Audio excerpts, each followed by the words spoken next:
بسم اللہ الرحمن الرحیم۔ السلام علیکم۔ غامدی صاحب کے ساتھ ہفتہ وار سوال و جواب کی براہ راست نشست کو لے کر ڈائل اسمبلی کا غامدی سینٹر سے حاضر خدمت ہے۔ آغاز کرتے ہیں۔ آپ سب شکریہ آپ کے وقت کا۔ فوج کا بیانیہ 14 نکات زیر بحث آ رہے ہیں، اس سلسلے کی آج یہ 7ویں نشست ہے۔ سلسلہ گفتگو کو آگے بڑھاتے ہیں۔ 2 نکات پہ آپ سے بات ہوئی کہ فوج ہی پاکستان میں وحدت کی علامت بن سکتی ہے، ملک کی یکجہتی کے لیے فوج ہی کا یہ بیانیہ ماننا ناگزیر ہے۔ دوسرا نقطہ بھی زیر بحث آیا کہ کیا بھارت ہمارا ازلی ابدی دشمن ہے۔ ابتدا سے لے کر اب تک بھارت کے ازلی ابدی دشمن قرار دینے کے بیانیے میں جو دلائل پیش کی جاتے ہیں ایک ایک کر کے آپ کے ساتھ زیر بحث ہے۔ سلسلہ گفتگو کو آگے بڑھاؤں گا، میں جاننے کی کوشش کرتا ہوں۔ تیسرا نقطہ بھی ایک ہے، اور وہ تیسرا نقطہ یہ پیش کیا جاتا ہے کہ پاکستان جس خطے میں واقع ہے وہاں ایک طرف اگر بھارت ہے تو دوسری طرف ایران، ایک جانب چین اور اس کے ساتھ افغانستان۔ عالمی طاقتوں کے لیے چین اور بھارت بڑی اقتصادی قوت ہیں۔ ایران اور افغانستان خالص مذہبی ریاستوں کے درمیان گھرا، اور پاس ہی تیسری عالمی طاقت روس بھی ہے۔ لہذا پاکستان ایک کرٹیکل اور اسٹریٹجک جگہ پر واقع ہے جہاں عالمی طاقتوں کے مفادات اور تقاضوں کو سمجھتے ہوئے اپنے ملک کی سیکیورٹی اور سالمیت کا تحفظ وہی لوگ کر سکتے ہیں جو دفاعی اور جنگی پس منظر رکھتے ہیں۔ یہ عام سیاستدانوں کی بس کی بات نہیں ہے جن کی کوئی پیشہ ورانہ تعلیم اور ورلڈ ویو نہیں ہوتا۔ لہٰذا فوج ملک کی سالمیت کے تحفظ میں بنیادی کردار ادا کر سکتی ہے۔ اسی لیے عالمی برادری سے بھی اسی کو ڈیل کرنا چاہیے۔ خارجہ پالیسی سے لے کر پڑوسی ممالک کے تعلقات تک سب کچھ فوج طے کرتی ہے۔ ہم سب پاکستان کی ایک تاریخ ہے، بچہ بچہ اس سے واقف ہے کہ جو بڑا نزاع ہوا ہے سیاستدانوں اور فوج کے درمیان وہ اس بیانیے کے نقطے پر ہوا ہے کہ عالمی برادری سے ہم ڈیل کریں گے، خارجہ پالیسی ہم بنائیں گے۔ اسی طریقے سے ہمارے اشاروں کے اوپر آپ نے دنیا سے ڈیل کرنا ہے، بلکہ آپ نے کیا کرنا ہے، ہم ہی براہ راست ڈیل کریں گے۔ کیا فرماتے ہیں اس نقطے کے اوپر؟ کہا جاتا ہے کہ قومی سلامتی کا تحفظ اس وقت تک نہیں ہو سکتا جب تک فوج عالمی برادری سے ڈیل جو افواج اس وقت مختلف ملکوں میں موجود ہیں وہ داخلی نظم کے لیے، یعنی جب یہ طے ہو گیا کہ آپ باہر نہیں جا سکتے، آپ دوسرے ملکوں پر حملہ نہیں کر سکتے، آپ اب مختلف ملکوں کو زیر نگیں کر کے وہاں اپنی حکومتیں نہیں قائم کر سکتے، کریں گے تو بہرحال آپ ایک بین الاقوامی جرم کا ارتکاب کریں گے۔ اور یہ اسی صورت میں گوارا کیا جاتا ہے، جیسے میں پہلے عرض کر چکا کہ بڑی سلطنتوں میں سے یا بڑی قوتوں میں سے کسی ایک کے مفادات اس سے وابستہ ہیں اور وہ چاہتے ہیں کہ کچھ نقشے میں تبدیلی ہونی چاہیے، اس لیے کہ جو نقشہ بنا دیا گیا ہے اس میں ہر جگہ کچھ نہ کچھ تحفظات رہتے ہیں، کہیں کم کہیں زیادہ۔ تو یہ معاملہ جہاں طے ہونا ہے وہاں ہم نے معاملہ کر لیا۔ میں اس وقت یہ بحث نہیں کر رہا کہ درست کیا یا غلط کیا، سیاستدانوں نے کر لیا، انہوں نے ملک بنایا تھا، انہوں نے فیصلہ کر لیا۔ لیاقت علی خان چلے گئے، اور جب چلے گئے تو گویا اعلان ہو گیا اس بات کا، عالمی نظم قائم ہے، سرحدیں تبدیل نہیں کی جا سکتی، کوئی ملک آپ کے اوپر حملہ آور ہو کے اگر کسی علاقے پر قبضہ کر بھی لے تو اس کو برقرار نہیں رکھ سکتا۔ تو کیا مسئلہ درپیش ہوا ہے اس میں؟ یعنی معلوم ہونا چاہیے نا، کوئی مسئلہ ہے ہی نہیں سرے سے۔ یہاں تو سنگاپور جیسا چھوٹا سا ملک بھی اپنی آزادی خود مختاری کو، آزادی خود مختاری سے مراد وہی آزادی اور خود مختاری جو عالمی نظم کے تحت اس کو دی گئی ہے، قائم رکھ سکتا ہے۔ آپ جانتے ہیں کہ یہ خلیج کے ملکوں کا کیا معاملہ ہے، ان کی افواج تو ابھی کچھ عرصہ پہلے سے کچھ افواج بننا شروع ہو گئی ہیں۔ تو اس عالمی نظم کے تحت ہم جی رہے ہیں، اس میں کیا مسئلہ پیدا ہو گیا کہ جس کے تحت ہم یہ ملک فوج کے سپرد کر دیں؟ یعنی دنیا بھر کے ملکوں نے اپنی سلطنتیں بڑھانے کا فیصلہ کر لیا ہے، عالمی نظم میں تبدیلی آ گئی ہے، کوئی ایسی صورتحال پیدا ہو گئی ہے جس میں اب اپنی عزت اور اپنے وقار کو محفوظ رکھنے کے لیے مرنا مارنا ہی ہے۔ تو اس طرح کی کوئی چیز بھی فی الحال تو نہیں ہوئی، جب تبدیلی آ جائے گی دیکھ لیں گے۔ لیکن اس وقت تو نہ صرف یہ کہ ایسا نہیں ہے، نہ صرف یہ کہ آج سے 70 سال پہلے نہیں تھا، بلکہ ابھی بھی 40-50 سال تک بظاہر نہیں نظر آتا کہ اس صورتحال میں کوئی تغیر آنے والا آئے گا۔ دنیا میں تغیرات آتے ہیں لیکن اس وقت تو دور دور تک اس کا کوئی اندیشہ نہیں ہے۔ تو وہ اسٹریٹجک ہماری جو نوعیت ہے یا ہماری جو حیثیت ہے وہ کیا مسئلہ پیدا کرتی ہے؟ یعنی ان سلطنتوں کو اپنے معاملات کرنے ہیں، عالمی نظم نے فیصلے بھی کرنے ہیں، کوئی تغیر کرنے کا فیصلہ کر لیا گیا ہے تو معلوم ہونا چاہیے وہ کیا ہے۔ یعنی کشمیر کے معاملے میں تو اس طرح کی کوئی چیز ہم نے دائیں بائیں کہیں سے نہیں دیکھی کہ کسی بڑی قوت نے یہ فیصلہ کر لیا ہو کہ جو کچھ ہوا ہے اس کو اب ہمیں تبدیل کرنا ہے، وہاں تو کچھ بھی نہیں ہوا۔ تو وہ کیا چیز ہے کہ جس کو سامنے رکھ کر اس بیانیے میں یہ نقطہ شامل ہوتا ہے؟ میرے نزدیک یہ بالکل بے معنی بے بنیاد بات ہے، اس طرح کی کوئی چیز نہیں۔ البتہ جو پاکستان کی اسٹریٹجک اہمیت ہے، یعنی وہ جس جگہ پر واقع ہے، اگر آپ غور کر کے دیکھیں تو وہ اس کا تقاضا نہیں کرتا کہ یہ معاملات فوج کے سپرد کیے جائیں، اس کا تقاضا کرتا ہے کہ ہم ایک ایسی جگہ واقع ہیں جہاں ایک بہت بڑے ملک یعنی ہندوستان کو اوپر جانے کے لیے شاہراہیں درکار ہیں، اور دنیا کے کئی ممالک کو سمندروں تک پہنچنے اور نیچے آنے کے لیے شاہراہیں درکار ہیں۔ ہم ان تجارتی راستوں پر پڑے ہوئے ہیں، یہ بہت بڑی چیز ہے، اور اگر معاملہ سیاستدانوں کے ہاتھ میں ہو تو وہ اس ملک کو وہاں پہنچا سکتے تھے کہ جس کا آج کوئی شخص تصور بھی نہیں کر سکتا۔ یعنی چین کو بھی یہاں سے گزرنا ہے، وسط ایشیا کے مسلمان ممالک کو بھی یہاں سے گزرنا ہے، افغانستان کی زندگی موت بھی انہی راستوں پر کھڑی ہوئی ہے، ہندوستان کو بھی اوپر جانا ہے اپنی تجارت کے لیے تو اسی راستے سے جانا ہے، تو اس کا فائدہ اٹھانا چاہیے تھا۔ یعنی ہم شاہراہیں میسر کرتے، راستے میسر کرتے، دنیا کو امن دیتے، اور وہ معاملہ کرتے کہ جس میں یہ راستے کھلتے۔ یہ سیاستدان صلاحیت رکھتے تھے کہ وہ یہ راستے کھول دیتے۔ ہمارے درمیان اور اوپر کی حکومتوں کے درمیان، ہمارے درمیان اور ہندوستان کے درمیان وہی تعلقات ہونے چاہیے تھے جو ان شاہراہوں کو پرامن رکھنے کے لیے ضروری ہوتے ہیں۔ یعنی لوگوں کے لیے کوئی پابندیاں نہ ہوتی، تجارت ہوتی، ادھر کے جہاز ادھر جاتے، ادھر کے ادھر آتے، ادھر سے سامان اوپر جاتا، اوپر سے نیچے جاتا، بڑی منڈیوں تک پہنچنے کے راستے لوگوں کو ملتے۔ اس وقت جو کچھ آپ کر رہے ہیں سیاستدانوں نے جب بھی اس طرح کا ایک کام کیا تو راستے کھول دیے ہیں۔ اس وقت جو آپ کر رہے ہیں چین کے ساتھ، وہ کیا کر رہے ہیں؟ وہ اصل میں اسی چیز کا احیاء ہے جو برسوں پہلے ہو جانا چاہیے تھا، اور چونکہ سیاستدانوں کے ہاتھ میں معاملات نہیں رہے تو ہم مخاصمتوں میں الجھتے چلے گئے، اور ہندوستان کے ساتھ بھی اپنے تعلقات اتنے خراب کر بیٹھے کہ جس کے بعد یہ آپ کو بیانیہ تجویز کرنا پڑتا ہے کہ دشمنی ہو گئی اور ازلی اور ابدی دشمنی ہو گئی۔ لا ریب جس وقت تنازعات ہوتے ہیں اور ان کو بے بصیرت لوگ حل نہیں کر پاتے تو یہی ہوتا ہے۔ تو ہماری ضرورت یہ تھی کہ سیاستدان سیاسی طریقوں سے تعلقات بہتر بنائیں۔ سیاستدان جب تعلقات بہتر بناتے ہیں تو وہ دھمکیاں دے کر بہتر نہیں بناتے، وہ روابط پیدا کرتے ہیں، شخصی تعلقات پیدا کرتے ہیں۔ چنانچہ دیکھیے کہ ان لوگوں کے ماتحت اس بیانیے کے نہاد کے تحت بھی سیاستدانوں کو جب موقع ملا ہے وہ ہندوستان کی قیادت کو پھر پاکستان میں لا کھڑا کرتے ہیں، وہ شادی بیاہوں تک کے تعلقات قائم کر لیتے ہیں، وہ منارے پاکستان کے نیچے کھڑے ہو کر اس جماعت کے لیڈر سے پاکستان کے حق میں گواہی دلوا دیتے ہیں جہاں تصور بھی نہیں کیا جا سکتا تھا۔ یہ سب وہ کر سکتے ہیں اگر ان کو موقع دیا جائے۔ تو سیاستدانوں کے ہاتھ میں جب معاملات ہوتے ہیں تو وہ راستے کھولتے ہیں، تعلقات پیدا کرتے ہیں، قوموں کے درمیان کرتے ہیں، لیڈروں کے درمیان کرتے ہیں۔ یہ بات یاد رکھیے کہ نہ میدان جنگ میں چیزیں حاصل ہوتی ہیں اور نہ اس طرح کی تنا تنی میں، وہ ہمیشہ ذاتی روابط سے اٹھتی ہیں اور اس کے بعد آہستہ آہستہ قوموں کے روابط بنتی چلی جاتی ہیں۔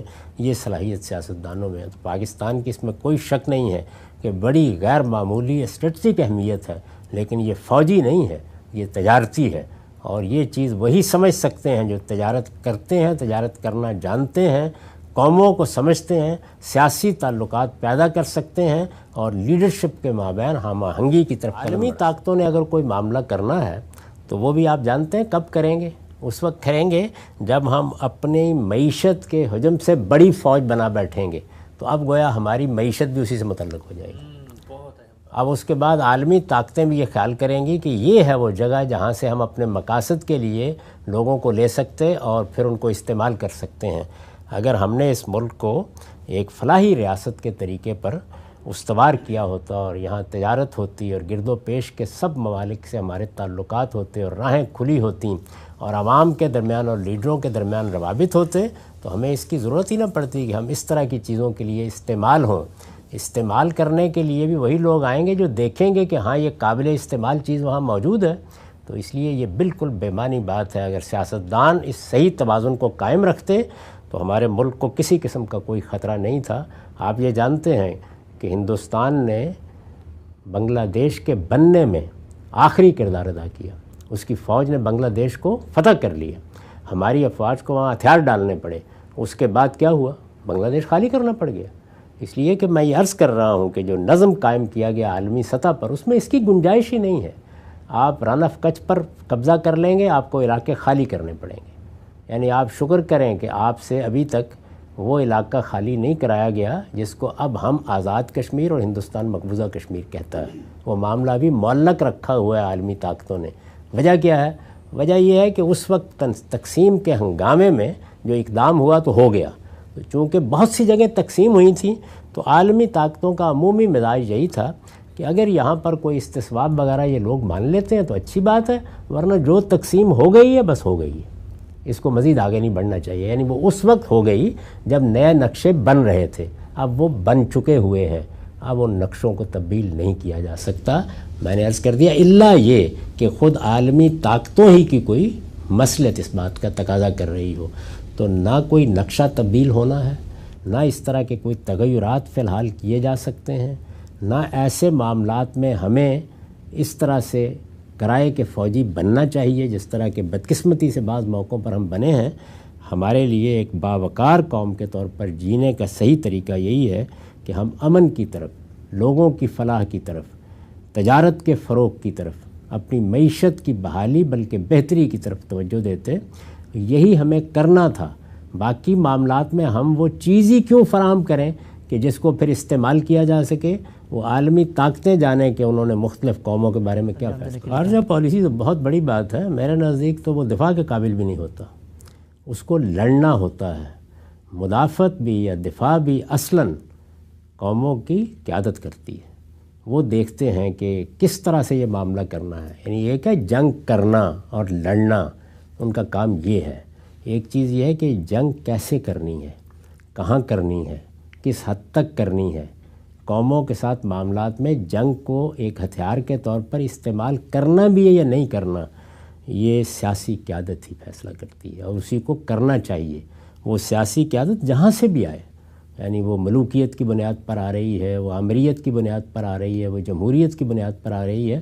ہم نے جمہوریت کا انتخاب کر لیا، لیکن سیاسی قیادت اپنا ایک پس منظر رکھتی ہے، وہ جانتی ہے کہ کہاں سے معاملات کیے جاتے ہیں۔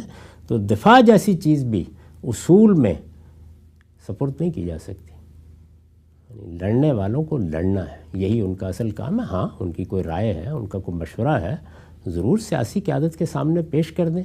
آپ نے دیکھا کہ امریکہ جیسی بڑی سلطنت نے یہ فیصلہ کیا کہ وہ افغانستان سے اپنی افواج نکال رہے ہیں، اور ہمارے سامنے یہ حقیقت آ گئی کہ افواج کو اس سے اتفاق نہیں تھا۔ چنانچہ جو افواج کے سربراہ تھے انہوں نے بیان دیا کہ باقاعدہ کہ ہم نے اپنا مشورہ دے دیا تھا۔ ان سے کہا گیا کہ پھر آپ کا مشورہ مانا نہیں گیا تو آپ کو استعفیٰ دے دینا چاہیے تھا۔ تو انہوں نے پوری سرعت کے ساتھ اور فوراً جواب دیا کہ اس کا مطلب ہے کہ میں سیاسی قیادت پر دباؤ ڈال رہا ہوں، یہ فیصلہ کرنا سیاسی قیادت کا کام ہے۔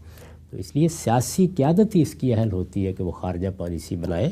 یہ اس وقت میرا موضوع نہیں ہے، ورنہ میں آپ سے عرض کروں کہ ہماری خارجہ پالیسی میں مسائل ہی اس بیانیے نے پیدا کیے ہیں، ورنہ خارجہ پالیسی آسان ترین تھی ہمارے لیے، کوئی مشکل کام تھا ہی نہیں۔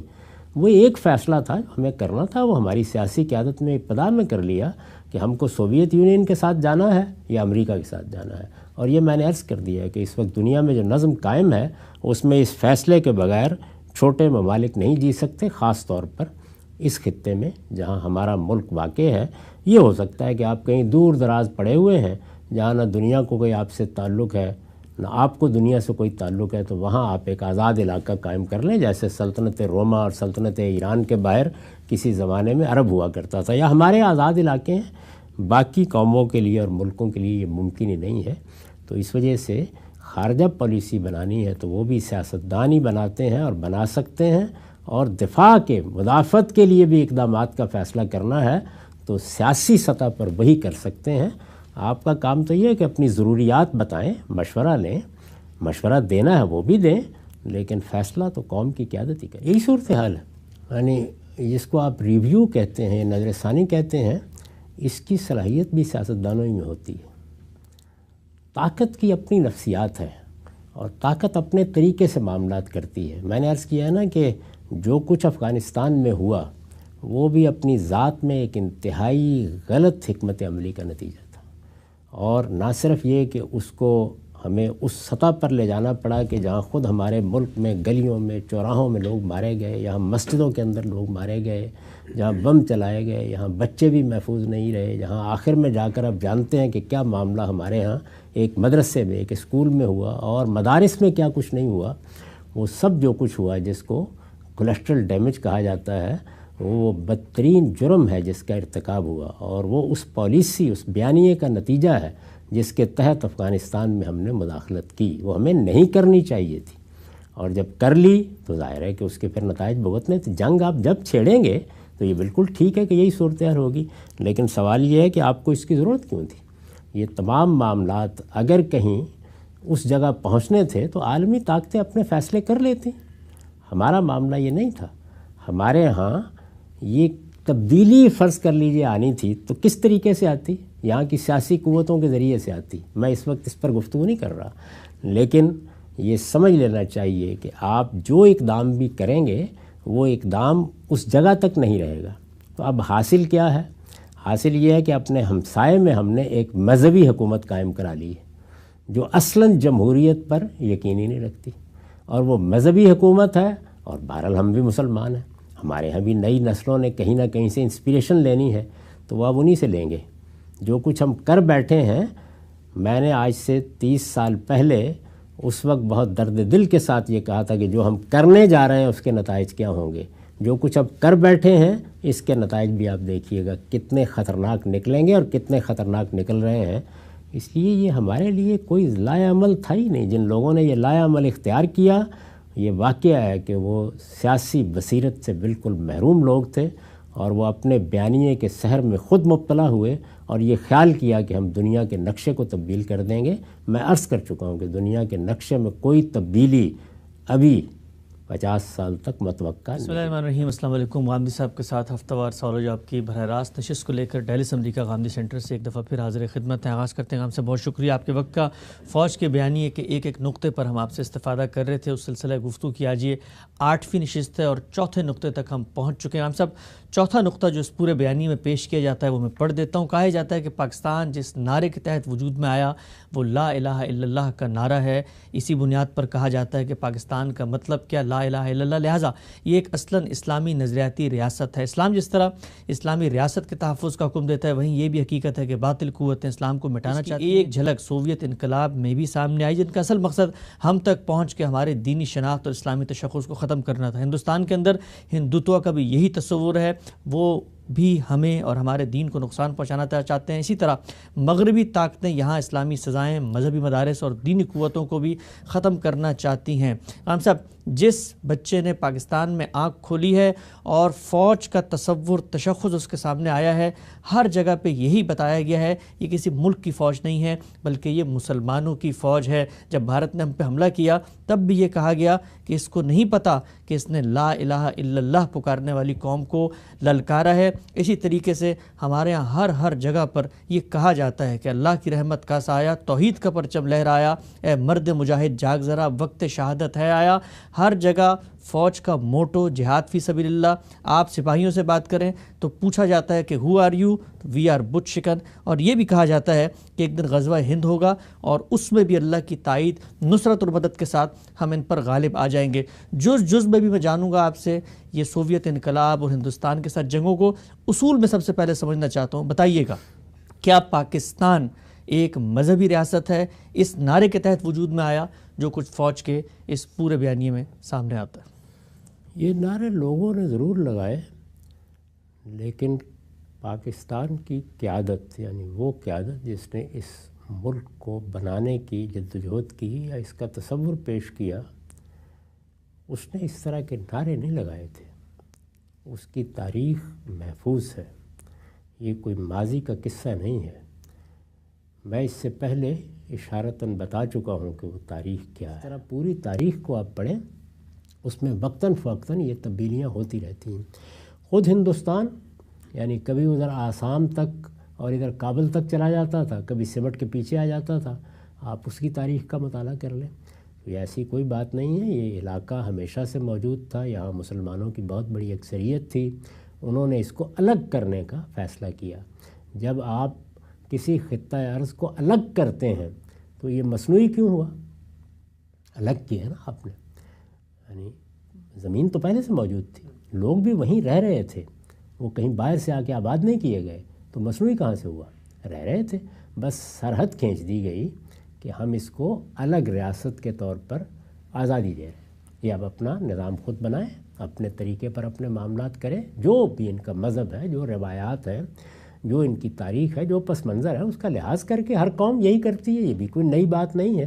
تو اس لیے یہ ہے صحیح تصویر جس کے تحت یہ ملک بنایا گیا۔ اب اس کے بعد یہ مجھے بتائیے کہ اس پر کیا وہ سوال پیدا ہوتا ہے جہاں سے آپ نے ابتدا کی ہے، باقی چیزیں تو زیر بحث آئیں گی، یعنی یہ اصل میں ایک قومی ریاست ہے۔ میں پہلے عرض کر چکا کہ قومی ریاست کی حیثیت سے جب پاکستان کو دیکھا جائے گا تو اس کا مطلب یہ ہوگا کہ یہاں رہنے والے لوگوں نے اپنے سیاسی حقوق کی حفاظت کے لیے ہندوؤں کی اکثریت کے مقابل میں علیحدگی اختیار کی ہے، اس سے سوا کچھ نہیں ہے۔ اور اب یہ سب کے سب، یہ ہندو ہیں، یہ سکھ ہیں، یہ مسیحی ہیں، یہ بدھ ہیں، یہ مسلمان ہیں، برابر کے شہری ہیں، اور یہاں یہ اس طرح رہیں گے کیونکہ اب یہاں مسلمانوں کی اکثریت ہے۔ تو اس لیے مسلمانوں کی تہذیب کو، مسلمانوں کی ثقافت کو، مسلمانوں کے مذہب کو اب یہاں کسی خطرے کا کیا سوال؟ ان کی بہت بڑی اکثریت ہے، وہ آزادانہ اپنی حکومت قائم کریں گے۔ تو اب وہیں سے بات شروع کیجیے کہ جمہوریت کا تصور پیدا ہو چکا ہے، تو اب جمہوریت کا تصور یہاں ان کے لیے کسی نقصان کا باعث نہیں بنے گا۔ ٹھیک، اچھا ہم سے جو نقطہ آپ نے پیش فرمایا کہ ریاست جس پس منظر میں وجود پذیر ہوئی ہے وہ تو دنیا کے اندر قومی ریاست کا بیانیہ ہے، یہ کوئی اسلام یا کسی غیر مذہب کی کوئی جنگ یا کشمکش نہیں تھی، لیکن جس وقت وجود پذیر ہو گئی اور وہاں پہ اکثریت مسلمانوں کی ہے، اب ان کی کوئی فوج بنتی ہے تو یہ کیسے ہو سکتا ہے کہ مسلمانوں کے ذہن میں جو تصور ہے، ظاہری بات ہے لڑائی جھگڑا قتال، اس سے تو جہاد کی آیتیں اور یہ سب ریلیٹ ہوتی ہیں، تو یہ کیسے ہو سکتا ہے کہ ایک مسلمان اکثریتی ملک میں جو فوج بنے اور اس میں بھی اکثریت مسلمانوں کی ہو، وہ جو اسلامی تصور ہے جہاد کا، وہ اس فوج کا موٹو، وہ اس فوج کا نعرہ، وہ اس فوج کی شناخت نہ بنے؟ یہ کیسے ہو سکتا ہے کہ وہ محض جس طرح یوکرین کی فوج ہے یا اور ملکوں کی فوج ہے، ایک نیوٹرل فوج کی حیثیت سے یا قومی ریاست کے تحفظ کی فوج کی حیثیت سے کھڑے رہیں؟ وہ تو مسلمان ہیں اور مسلمانوں کا ایک نظریہ اور تصور جہاد ہوتا ہے۔ وہ تصور کیا ہے؟ یعنی کیا وہ کوئی مذہبی بنیاد پر جہاد ہے؟ ظلم اور عدوان کے خلاف جنگ ہے۔ ظلم اور عدوان کے خلاف جنگ یہ تو عالمگیر اخلاقی اصول پر مبنی جنگ ہے۔ دنیا میں ہر فوج کو یہی جنگ کرنی چاہیے۔ اس میں میرا یا آپ کا کیا امتیاز ہے؟ بس یہ فرق ہے کہ ہمارے لیے اسی اخلاقی اصول کو، عالمگیر اخلاقی اصول کو مذہبی حکم بھی بنا دیا گیا ہے، یعنی یہ فرق ہے۔ ساری دنیا مانتی ہے کہ سچ بولنا چاہیے، سب لوگ کہتے ہیں کہ بددیانتی نہیں کرنی چاہیے، پورا تولنا چاہیے، لیکن ہمارے ہاں یہ مذہبی حکم بن گیا ہے۔ تو ظلم و عدوان اگر کسی موقع پر دوسروں کے لیے خطرہ بن جائے، کوئی قوم اٹھ کھڑی ہو، کوئی گروہ اٹھ کھڑا ہو اور وہ دوسروں کی جان مال آبرو کے لیے خطرہ بن جائے، ظلم کا ارتکاب کرے، تو ہم اس کا ہاتھ پکڑیں گے۔ ریاست وجودی میں اس لیے آتی ہے، میں تو بارہا یہ عرض کر چکا ہوں کہ ریاست اسی ضرورت سے پیدا ہوئی ہے، ورنہ کیا کرنا ہے ریاست بنا کے؟ یعنی انسان آزاد پیدا ہوئے ہیں، آزادانہ طریقے سے اپنی جدوجہد کریں گے، رہیں گے، بسیں گے، خرید و فروخت کریں گے، دنیا سے چلے جائیں گے۔ ریاست کیوں بنانی پڑی ہے؟ اسی لیے بنانی پڑی ہے کہ انسان اپنے اختیار کا، وہ اختیار جو انسان کا سب سے بڑا شرف ہے، اس کا غلط استعمال کرتا ہے۔ اس سوء استعمال کے نتیجے میں ظلم عدوان پیدا ہو جاتا ہے، لوگوں کی جان مال آبرو کو خطرات لاحق ہو جاتے ہیں۔ تو آپ کو ریاست بنانی پڑی۔ ریاست کے لیے پھر آپ پولیس بھی ایک محکمے کے طور پر وجود پذیر کرتے ہیں اور آپ فوج بھی بناتے ہیں۔ تو اس کا مقصد کیا اسلام میں کوئی مختلف بیان کیا گیا ہے؟ ظلم اور عدوان کے خلاف جنگ ہوگی۔ یعنی اگر کسی جگہ ظلم ہے تو جس طریقے سے ہم اپنی ریاست کے اندر اس کا استحصال کریں گے، پابند ہیں، بنی اس لیے ہے، اسی طرح اگر باہر ہے اور ہمارے پاس طاقت موجود ہے تو ہم جہاد کریں گے۔ بس یہ فرق ہے کہ ظلم و عدوان کے خلاف ہی جنگ ہونی چاہیے۔ دنیا میں ہر جگہ ظلم و عدوان کے خلاف ہی جنگ جائز سمجھی جائے گی، یہی سمجھی جانی چاہیے۔ یعنی کسی نے اگر ظلم کر کے امن کو خطرے میں مبتلا کر دیا ہے، لوگوں کی جان کو خطرے میں ڈال دیا ہے، اسی کا ہاتھ پکڑنا ہے۔ تعبیریں الگ الگ ہو سکتی ہیں، میرے لیے آپ کے لیے یہ مذہب کا حکم بھی ہے، یعنی سچ بولنا عالمگیر اخلاقی اصول ہے اور میرے لیے میرے دین کا حکم بھی ہے۔ اس سے زائد کوئی بات نہیں، تو اس سے کیا فرق؟ یعنی دنیا میں دوسری جنگ عظیم کے بعد جو امن کی ایک صورت پیدا ہوئی تھی، اس کو ہمہ جہت خطرات لاحق محسوس ہوتے تھے، تو وہ اس کے مقابلے میں آ گئے تھے، اور ہم نے اس میں انتخاب کر لیا تھا کہ ہم کس کے ساتھ ہوں گے۔ یہ کس نے کیا تھا؟ ہماری سیاسی قیادت نے۔ تو اگر کوئی خطرہ لاحق ہوگا، کہیں لڑنا پڑے گا، تو سیاسی قیادت کہیں سوئی ہوئی یہ فیصلہ کر لے گی نا۔ یعنی اس میں یہ بات کہاں سے آ گئی ہے کہ اب فوج کے سپرد کر دیا جائے ملک کو؟ یعنی باقی ساری دنیا میں لوگوں نے یہی فیصلہ کیا تھا۔ سب سے بڑا خطرہ تو مغربی تصورات، مغربی اقدار اور مغربی جمہوریت کے لیے تھا، تو پھر پورے مغربی یورپ میں لوگوں نے فوج کے حوالے کر دیے تھے اپنے ملک۔ امریکہ میں بھی یہ فیصلہ کر لیا گیا تھا کہ چونکہ سرد جنگ کی صورتحال پیدا ہو گئی ہے، یہ گرم جنگ میں بدل سکتی ہے، چونکہ سوویت یونین ہمارے مقابلے میں ہے، لہٰذا اب وائٹ ہاؤس پینٹاگون میں منتقل کر دیا گیا ہے۔ یہ کیا چیز ہے جو بیان کی جا رہی ہے؟ یہاں سیاسی قیادت تھی، بالغ نظر سیاسی قیادت تھی، وہ اپنے حالات دیکھ کر اگر کسی وقت جنگ کا فیصلہ بھی کرنا چاہتی تو کر لیتی۔ قومیں جنگ کرتی رہتی ہیں، اس میں فوج کہاں سے آ گئی؟ فوج کا کام یہ تھا کہ وہ ان سیاسی قائدین کی بصیرت پر ان فیصلوں کی اتباع کرے، یہ اس کا کام تھا۔ قومی فیصلے سیاسی قیادت نے کرنے تھے، وہ جنگ کا فیصلہ کرے، وہ امن کا فیصلہ کرے۔ یعنی کیا میں یہ کہہ رہا ہوں کہ اگر سیاستدانوں کے ہاتھ میں اقتدار ہوگا تو جنگ ہی نہیں کریں گے کبھی؟ یہ کہاں لکھا ہوا ہے؟ نہیں، امریکہ نے جنگیں نہیں کی، ابھی ایران نے جنگ نہیں کی تھی، آپ نے کویت میں جنگ نہیں دیکھی، کئی جگہیں فلسطین میں ہوتی رہتی ہے، اسرائیل میں بھی ہوتی رہتی ہے۔ وہاں پر کیا ہے؟ اسرائیل کی ریاست کے وجود کو فلسطینی تسلیم نہیں کرتے، مسلمانوں کی بہت سی ریاستیں تسلیم نہیں کرتی رہیں، پھر اس کے بعد وہاں فوج کو اقتدار دے دیا گیا۔ تو یہ کیا استدلال ہے؟ یعنی میں اس کو سمجھنے سے قاصر ہوں بالکل۔ کشمکش تھی، کشمکش رہی، کم و بیش پون صدی تک رہی، اس کو سرد جنگ سے تعبیر کیا گیا، اس میں توسیع پسندانہ عزائم بھی موجود تھے، وہ نظریاتی بھی تھے، وہ سیاسی بھی تھے۔ اسی کشمکش نے اس کو سرد جنگ کی تعبیر دی، لیکن وہ جنگ کیا صرف ہمارے درمیان تھی؟ یعنی ہمیں یہ افتاد پیش آ گئی تھی، ساری دنیا کو پیش آئی اور دنیا اس میں رہی۔ تو مغربی قوتوں نے اس موقع پر اتحاد قائم کیے، سوویت یونین کے خلاف لڑنے کی تیاریاں بھی کی، ہم ان کے اتحادی تھے، ہم بھی کر لیتے۔ موقع آتا کہ جنگ کرنی ہے جنگ بھی کر لیتے، شاید اس سے بہت بہتر طریقے سے کرتے، جس کا نمونہ ان حضرات نے پیش کیا۔ جس بے حکمتی، بے تدبیری اور بے بصیرتی کے ساتھ یہ معاملہ کیا گیا، جس طرح مذہبی گروہ بنائے گئے، جس طرح پوری قوم کو قتل و غارت کے حوالے کیا گیا، اس کا تو احتساب ہونا چاہیے کڑا۔ اگر کبھی سیاسی قیادت یہ فیصلے کرتی تو بصیرت کے ساتھ کرتی، یہ دیکھتی کہ کیسے فیصلے کرنے ہیں، اس میں قوم شریک ہوتی، پارلیمنٹ شریک ہوتی۔ تو سیاسی قیادت کو اگر کوئی اس طرح کا چیلنج پیش آئے گا تو وہ یہ فیصلہ نہیں کرے گی۔ تو یہ چیلنج سوال یہ ہے کہ ایک درجے میں ساری دنیا کو پیش آیا ہوا تھا، تو پوری دنیا میں لوگوں نے یہ کہا کہ اب فوجیں یہاں پہ اقتدار سنبھال لیں گی۔ یہ کیا استدلال ہے؟ اس طرح کی بے معنی باتیں ہیں جن کی بنیاد پر یہ پورا بیانیہ ترتیب دیا گیا ہے، اور اس کے بعد تعجب ہوتا ہے کہ لوگ اس کو کوئی حقیقت سمجھ لیتے ہیں۔ بہت ہی اہم نقطہ آپ نے پیش کیا۔ آخری چیز پہ میں کنکلوڈنگ ریمارکس چاہتا ہوں۔ کہا جاتا ہے کہ کسی بھی فوج کو منظم متحد رکھنے کے لیے ایک موٹو، ایک قوت متحرکہ، ایک مشترک مقصد دیا جانا چاہیے ہے، اسی کے ارد گرد سب کچھ ایوالو کرتا ہے۔